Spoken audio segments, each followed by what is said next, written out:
Hello नमस्कार दोस्तों, मैं तुम्हारा आप सभी का मार्च सेकंड पे स्वागत करता हूं। और हमारी जो GS 3000 सीरीज थी बीच में डिसकंटिन्यू हो गई थी, थोड़ा तबीयत नासाज थी, तो उसके लिए हम आपसे माफ़ी चाहेंगे। तो दोबारा से हम क्वेश्चन नंबर 126 से आज स्टार्ट कर रहे हैं। तो आप लोग अपना जो है कॉपी पेन लेकर बैठिएगा, कमेंट में ज़रूर बताइएगा कि कितने क्वेश्चन आपके सही हो रहे हैं। ठीक है, चलिए तो 126 से हम स्टार्ट करेंगे आज। क्वेश्चन नंबर 126, चाय की खेती के लिए निम्नलिखित में से उपयुक्त कौन सी मिट्टी है? Which is the best soil for the T crop? तो टी क्रॉप के लिए अगर हम मिट्टी की बात करते हैं चाय खेती के लिए, तो जो आपकी लैटराइट मिट्टी होती है, ये आपकी सबसे अच्छी मिट्टी मानी जाती है। तो ऑप्शन नंबर जो सी होगा इसका बिल्कुल सही आंसर हो जाएगा, option number C. Next question पूछा है, बताइए जो आपका राब्रो अधिक समस्थानिक वाले तत्व कौन से होते हैं? इंग्लिश में लिखा हुआ है the elements which the most isotopes are. तो आपको पता है सबसे अधिक समस्थानिक वाले जो तत्व होते हैं वो कौन से होते हैं? पोलिनियम। जब आप थोड़ा सा पढ़ोगे समस्थानिक के बारे में तो आपको यहाँ से आंसर मिल जाएगा। 128 के बारे में बात करेंगे। पीलिया का प्रकोप का कारण क्या होता है? तो पीलिया जो होता है आपका पीलिया होता है वो किसके कारण होता है? तो वाटर पोल्यूशन जो होता है आपका, यानी कि जो आपका जल प्रदूषण होता है, तो जल प्रदूषण के कारण आपका क्या होता है? पीलिया बढ़ता रहता है। ठीक है ना, इसको जॉइंटिस बोला जाता है। क्या बोलते हैं इसको? जॉइंटिस, पीलिया। चलिए नेक्स्ट क्वेश्चन देखेंगे। आयन मंडल में जो तरंगे नहीं गुजर पाती हैं उनको क्या कहते हैं? है ना, जो आपका आयनोस्फीयर होता है उसमें से जो वेव्स पास नहीं होती हैं उनको हम क्या बोलते हैं? उनको हम बोलते हैं क्या बोलते हैं? आयाम संग्राहक तरंगे, यानी कि एम्पलीट्यूड मॉड्यूलेटेड वेव्स। ठीक है, नेक्स्ट क्वेश्चन देखेंगे। सोयूज एयरक्राफ्ट संबंधित है क्योंकि ये चर्चाओं में रहा है, तो आपको याद भी होना चाहिए। जो आपका सोयूज स्पेस क्राफ्ट है ये आपका किसका है? ये आपका रूस का है। रूस देश का सोयूज आपका क्या है? एयरक्राफ्ट है। नेक्स्ट क्वेश्चन देखेंगे। रेडियोधर्मी तत्व किसका उत्सर्जन करते हैं? जो रेडियो एक्टिव एलिमेंट्स होते हैं वो किसका एमिट्स करते हैं? तो आपको पता होना चाहिए जो अल्फा बीटा गामा होते हैं, तो अल्फा बीटा गामा का विकिरण करते हैं। तो लिखा हुआ है alpha beta and gamma radiations का करते हैं। नेक्स्ट, नाभिकीय रिएक्टर में बोरान छड़ों का प्रयोग किस लिए किया जाता है?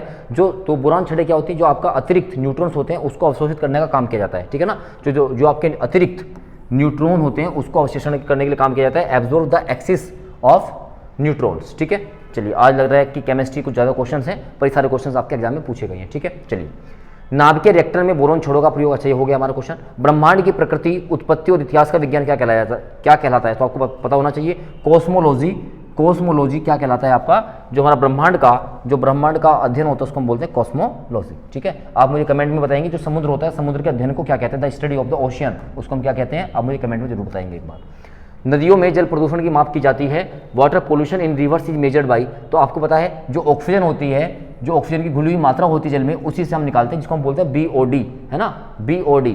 तो जो आपकी ऑक्सीजन होती है जो उसमें घुल जाती है, उसी की मात्रा से हमें पता लगाया जाता है कि जो जल है वो कितना प्रदूषित आपका है।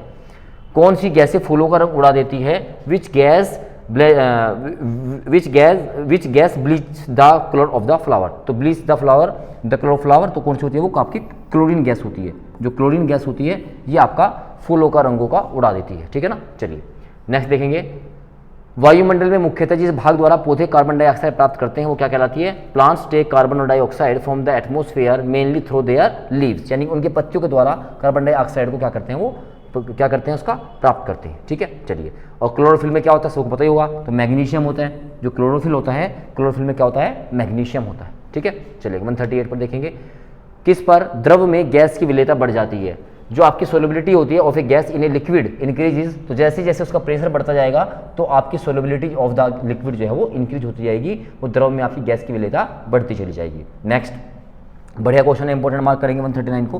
क्या है कि निम्नलिखित में से किस अंग में नेफ्रॉन उपस्थित होता है? तो आपको जो किडनी होती है, तो किडनी में आपका क्या होता है? नेफ्रॉन होता है। क्या होता है? नेफ्रॉन जो है आपका किडनी में होता है, जिसको हम बोलते हैं वक्र बोला जाता है। किसको बोलते हैं? कि किडनी को हिंदी में वक्र बोलते हैं। ठीक है, चलिए।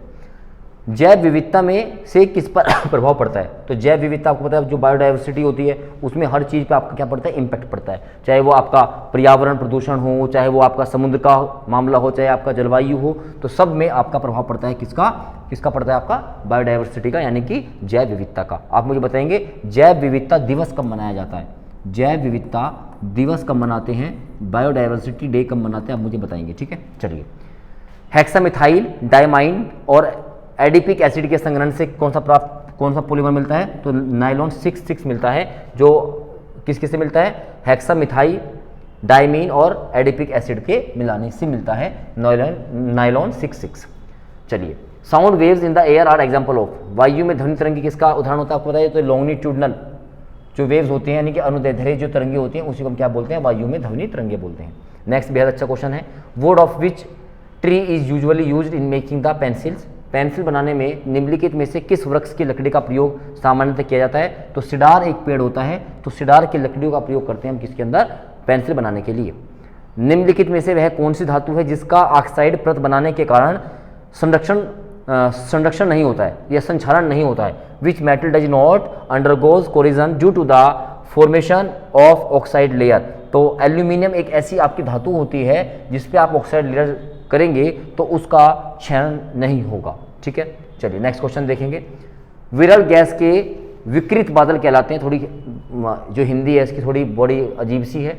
The radiated clouds of the rarefied gas are known as the निहारिका, इसको बोलते हैं नेबुला। क्या बोला जाता है इसको, नेबुला। ये हम आकाश की बात कर रहे हैं, ये हम अपनी आकाशगंगा जो गैलेक्सी है तो उसकी हम बात कर रहे हैं। ठीक है, चलिए निम्नलिखित में से किसने काहिरा में ISSF विश्व कप 2022 में 10 मीटर एयर पिस्टल में स्वर्ण पदक जीता था, आपको बताइए सौरभ चौधरी, ये मेरठ से बिलोंग करते थे, इन्होंने 10 मीटर एयर राइफल में गोल्ड मेडल आपका जीता था।